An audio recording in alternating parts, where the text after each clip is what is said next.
Hello, welcome to this guide on how to cancel a Chowdeck order and get a refund.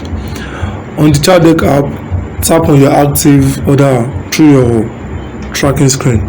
So what you want to do is tap orders, and on your screen you see ongoing or completed. So you see ongoing. On your ongoing screen, you tap your order. If the restaurant has not yet accepted the order, tap the cancel order button at the bottom and confirm. The order will be cancelled immediately. If the restaurant has already accepted the order, the cancel button will disappear. Tap the help section or icon at the top right of the order screen to open the support chat. Send a message to customer support right away stating that you need to cancel.